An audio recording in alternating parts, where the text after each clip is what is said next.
This is David Dubal. Oxana Yablonskaya personifies the best qualities of the long line of legendary Russian pianists. She's a powerhouse virtuoso. She has sensibility. She has emotional drive. I know she's on the faculty of the Juilliard School, where her students just adore her. And you know she is playing at the 92nd Street Y, which is at 1395 Lexington Avenue, New York, 10128, on Saturday, September 28th. This year, 1985, and it's at 8 o'clock. You can call, charge it, and all of that, and you can come and you can buy your ticket.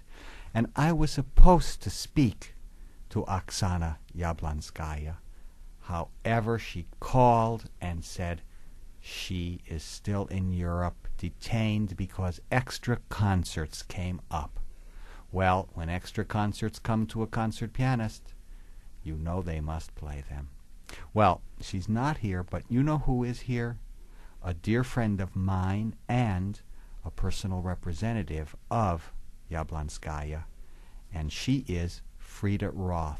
And we are going to talk a bit about the sensational Russian virtuosa. Friede, how are you? Fine, darling. Thank you. Thank you for having me in place of Oxana. It's my pleasure. Now, I know that you are not only fond of Oxana Yablonskaya, the person, but you, in a way, were one of the first to really feel her worth when she emigrated here in 77 or so. Am I right? Yes. It was in June of 77 that she came here after much hardship. She had applied for a visa. She was kept waiting for 2 years. In the meantime, she lost her job at the Moscow Conservatory. She was obliged to sell most of her possessions, including her Bechstein piano. And finally, thanks to the developments at that period when the Russians were beginning to let out a lot of Jewish people, Oxana finally got her visa, and she and her young son Dmitri and her dear father were able to get out.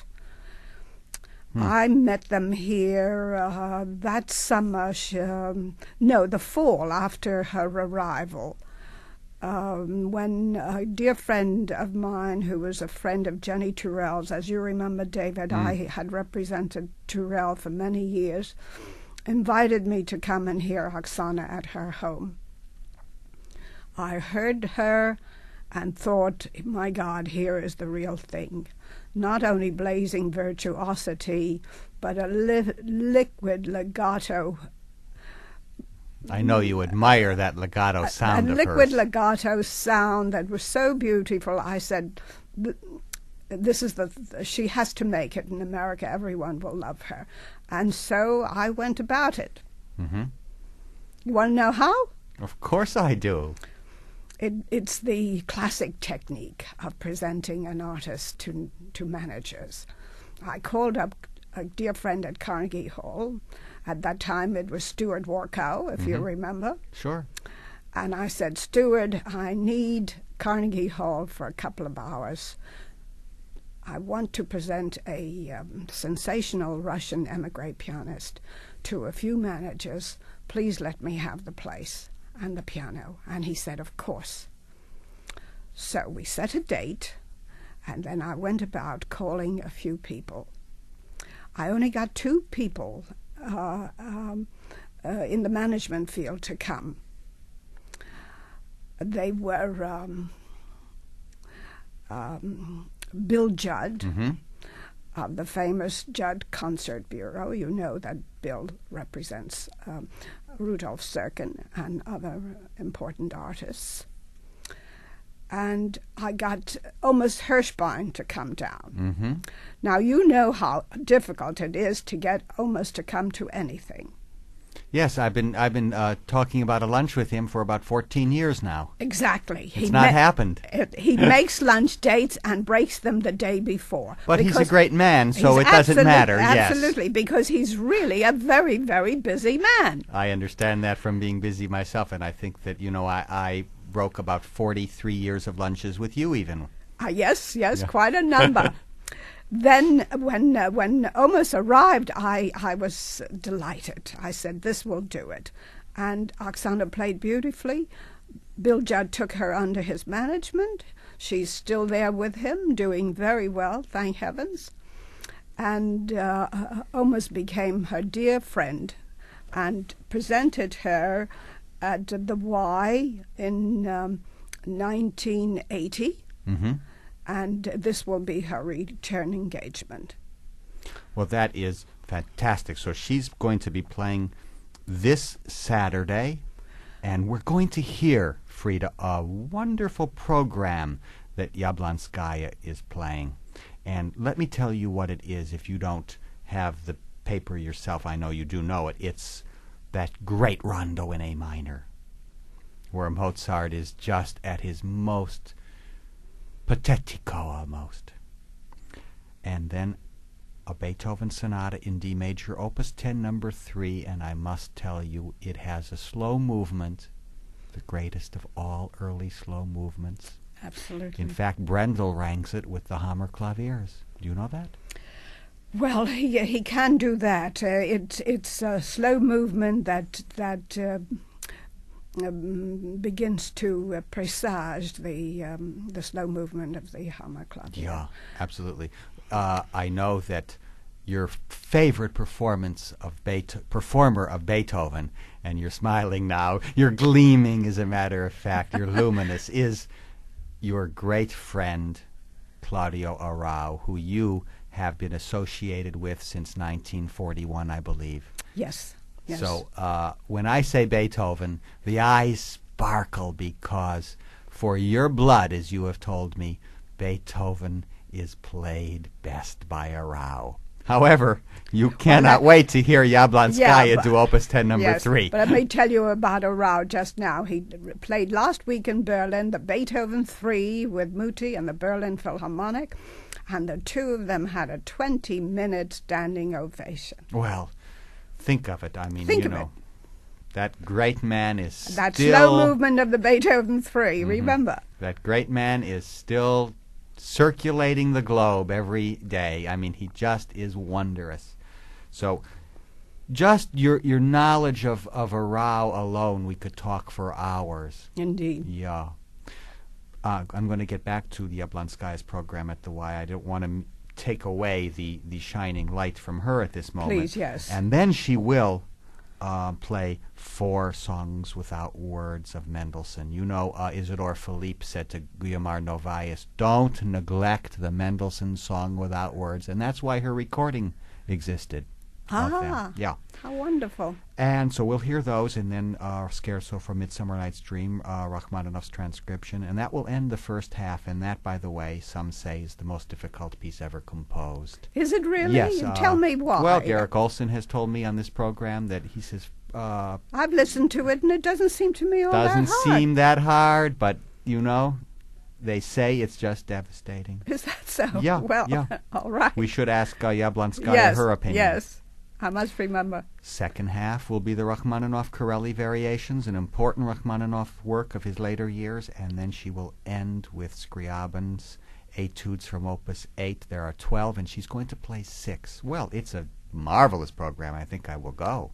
Wonderful, wonderful. Thank you, darling. Will you be there, Friede? I'll be there. September 28th, 8 o'clock. That's, oh my goodness, that's coming up next Saturday. Next Saturday. Well, we shall be there. And now I want to get to some music, and I want our artist, who is not here with us today, to play for us. And let's hear 2 Liszt etudes based on the Paganini Caprices.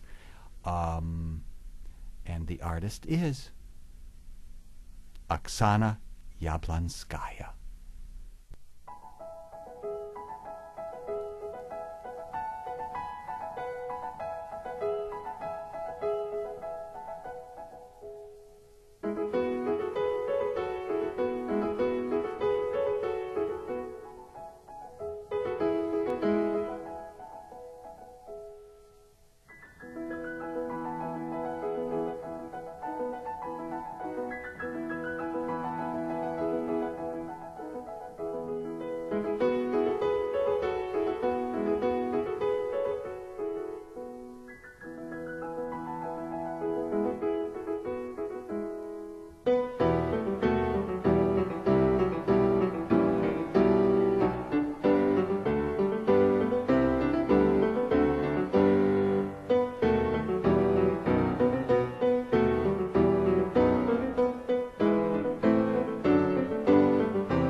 2 Paganini Liszt etudes performed by Oxana Yablonskaya. And we're going to take a brief intermission for a commercial message or two. My guest is Friede Rothe, and we are discussing Yablonskaya, the pianist, who will be playing next Saturday, the 28th. Right. Friede, we'll be right back. This is David Dubal, and I have returned. My guest is Friede Rothe, and we are discussing the pianism of Yablonskaya. It's a wonderful name, Yablonskaya. Yes, isn't it? Isn't it wonderful? Isn't it wonderful? David, after listening to these sizzling performances, I want to mention what a critic in Ottawa, his name is Jacob Siskind. He's very well known, and he's heard maybe every great pianist that has ever come to the U.S. and to Canada. He wrote when he heard Oxana as follows: "It is a relief to know that somewhere on the continent there is a pianist who carries on the great pianistic traditions of the Anton Rubinsteins and the Felix Blumenfelds." Yes. After hearing this, David, would you agree? Oh, absolutely. She is this kind of Russian virtuoso where the piano is a god. The piano is first and foremost. She plays the virtuoso literature wonderfully. And she's after what all the Russians are after, which is color. She loves color. So, the man said Anton Rubinstein and Blumenfeld. Well, who was Anton Rubinstein and Blumenfeld? Rubinstein was perhaps the greatest Russian pianist that ever lived. Blumenfeld was Horowitz's teacher. So there. Isn't that wonderful? Yeah. Isn't that wonderful? Well, so tell we're me all about. glad she's here. Tell me about Yablonskaya's early years. Do you know anything about them? Yes, I know a great deal. She was a child prodigy. Her gifts were discovered, I'm told, by her mother and father, who loved music very much, at the age of 2. Uh-huh. At the age of 5, she was admitted to that famous school in Moscow, the Central School for Gifted Children. And she studied there with a famous teacher, Anaïda Sumbiatan, yes, who also was the teacher of Ashkenazi. Mm-hmm. She worked with Anaïda until she was 16. And Oxana says that everything she really knows about the piano, she got from her. And she reveres her and speaks of her to this day with utmost affection. After that, she was admitted to the Moscow Conservatory, where she studied with Goldenweiser. Oh, he was a very important teacher. Do you know that he gave the premiere in 1908 of the Scriabin B minor Fantasy? Is that so? Yeah. So he was a major pianist, yeah, wasn't he? He was a in major his time? pianist. He's recorded, many, many albums on Melodia, which also Yablonskaya has recorded for. And Yes. all the Grieg lyric pieces. He was quite an interesting figure, and he became the director of the Moscow Conservatory. Lazar Berman studied with him, and many people did. I want to tell you something about Goldenweiser's. Not so much about him, but I know a story about Mrs. Goldenweiser. When Oxana was in such dire straits after while she was waiting for her visa, it was Mrs. Goldenweiser who invited her to come to a small recital that she was sponsoring to play. It was the only recital Oxana played in the 2 years she was waiting for her exit visa. Oh, my goodness. And she remembers, more than Goldenweiser, she remembers Mrs. Goldenweiser for this lovely touch of humanity. Really, how wonderful. Yes. Another pianist she adored, is the famous Sofronitsky. That we are beginning to hear so much about. David, you know more than I about these pianists. Tell me about him. Sofronitsky is someone I have been trying to push through his recordings on this station for, 15 years. He is just one of the great Scriabin players. Oh, I must get that new record that has just been released. I don't even know about that one. Yes, there's I read it in the gramophone. A record is out, and I must get a hold of it. Well, I understand it's available at here at Tower Records. Yeah. Must try to get it. Well, I must say that it's worth getting. Anything he plays has interest, and especially his Scriabin. He died in 1961. Oh, as late as Oh, that. yeah, he was born in 1901. Ah. So he was not old, and he made a great impact. He was like a cult figure. So if Yablonskaya, as you say, adored him, yes, I understand yes. that. So do I, and he could really play the piano in the... Pity he never came here. Wonderful. No, he never came here. He wasn't out at all, but Horowitz knew him in Paris, you know. He was in Paris. Yes, he played in Paris in the 20s? Yeah.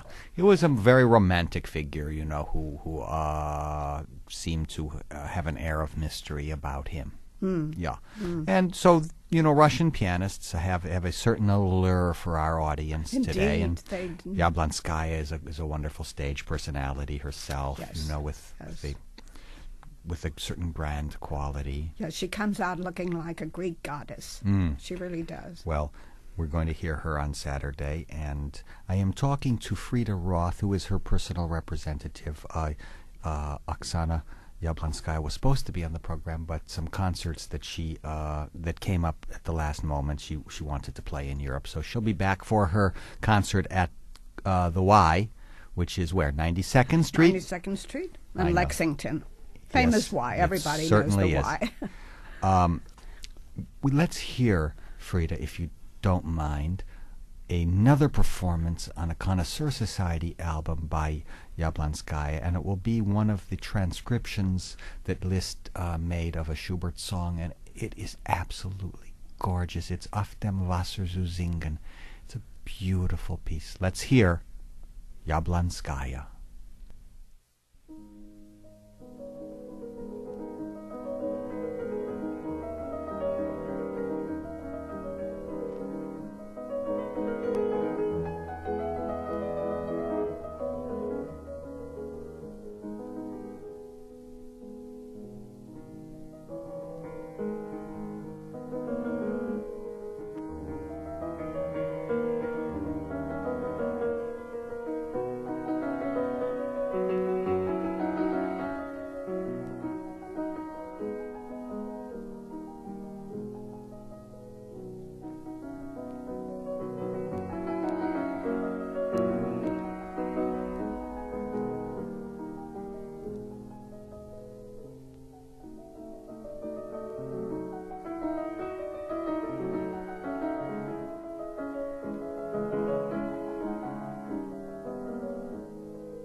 Oxana Yablonskaya has just performed for us a Schubert song transcribed by Liszt, one of my favorites, Auf dem Wasser zu singen. And, you know, Friede, the Schubert songs are just not played anymore in the Liszt transcription, and that's of course because, you know, they were done at a time when there were no record players and there were not singers. When Liszt went to Russia, he played these and he introduced Schubert's music. He was just absolutely... He was the phonograph of his time. Yeah, bless him. Said. Bless him, yes. He brought so many things to people that, you know, couldn't hear the originals. Now we can hear the originals, but it's so interesting to also hear what Liszt did. We have been plugging a recital coming up by Yablonskaya, the brilliant Russian Soviet emigre pianist who came here in '77, who's playing at the Y on Saturday, and she's playing Scriabin and Rachmaninoff, Mendelssohn, Beethoven's Opus 10 No. 3, and the Rondo in A minor will begin it. And it starts at 8 o'clock. It's September 28th, Saturday evening, by the way, and it's at the 92nd Street Y. And I really think that it's going to be a beautifully balanced program. Now, Friede Rothe is here to talk about Yablonskaya, and she's her personal representative. But I also want to talk a little bit about Friede Rothe, who I've known you for a long time. Yes, yes. I want to tell you something. You are, within the music business, a legend. Oh, thank you, darling. I hear that, but I can't believe it. Well, believe it. I want to say that your relationship with Arau, with Jenny Torell, made such an impact on the way I think other people started understanding how a personal representative has to handle artists. You always did it with not an enthusiasm merely, but with a passion. The artists that you believe in, you don't push. They become a part of your life in the sense of their art, and I don't mean that you become a part of their personal life. You become a part of their career. Oh, yes, absolutely. My work with Jenny Torell is a good example. I represented her for 20 years of her important career in this country. Jenny was a very difficult artist. She was very imperious, and she commanded. And when she commanded, she could also be infinitely rude. And sometimes I would say after one of our to-dos, God damn it, I'm never going to work for her again. But then I would go to one of her concerts, and I would be absolutely at her feet. That's what I love about you, Friede Rothe. You're always hooked by the music. Always, always. It's the artist as artist that concerns me. And then I forget about everything else. Mm-hmm.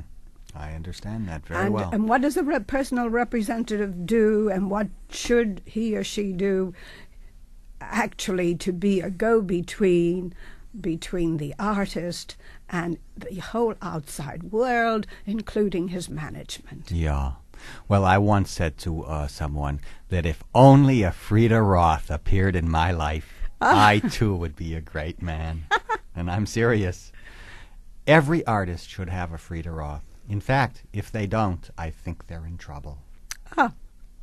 Well, I don't... Well, most of them do. Most of them do find Friede Rothe. I must tell you, David, dear, that, you know, I've been at it for a long time, over 40 years. Since my time, so many young people have come up who are great personal representatives and are doing wonderful things for artists. And God bless them all, and may it continue that way. Well, I think you were an influence in the world musical scene. I hope so. And I also know that you, because I have read some of your work, you are an author. You sit at home and you write novels. Well, I want to be an author. I'm trying to very hard. I've written one novel, my very first, which deals with the world of music. And my next novel will be devoted to the life of Mozart.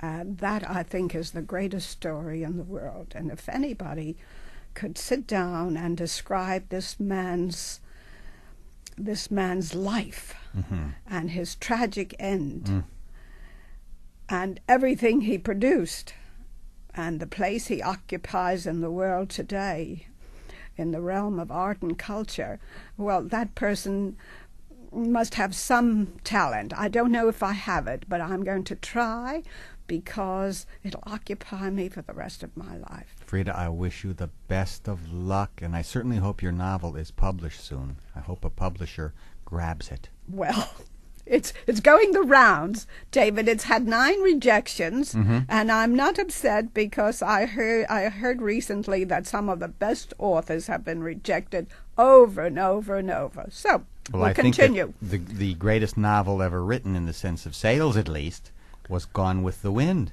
and it had something like 35 rejections. My God, did it really? Yeah, oh yes. For heaven's sake. Oh, well, all right, then I don't give up. Well, rejections are important. Absolutely. Nothing should be smooth, and of course you know nothing is smooth in the world in the world of musical careers. Never, not even for the greatest artists. No, absolutely. It must be attended to every minute. It must be cultivated. A career is a garden. Very few people think about it that way because, oh yes, if you play well, it will all happen. No, it must be attended to at every point, from the representative's point, from the manager's point, and absolutely from the artist. Every artist who is a dedicated artist makes it. Because, as Rao once told me, every artist who is a real artist is unique and therefore irreplaceable. Oh, that's beautiful.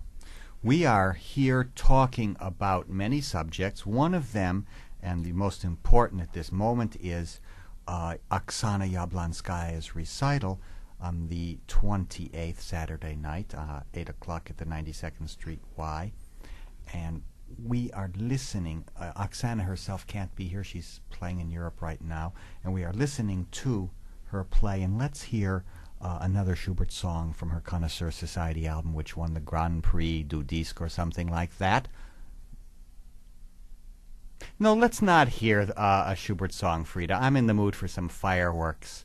Let's hear Yablonskaya in the Spanish Rhapsody by Franz Liszt. The artist, Oksana Yablonskaya.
Spanish Rhapsody, played by Oxana Yablonskaya, who is going to play at the 92nd Street Y on Saturday. Oksana was supposed to be with us, but her personal representative, my friend Friede Rothe, is here instead because Yablonskaya is still in Europe. Well, what can I do?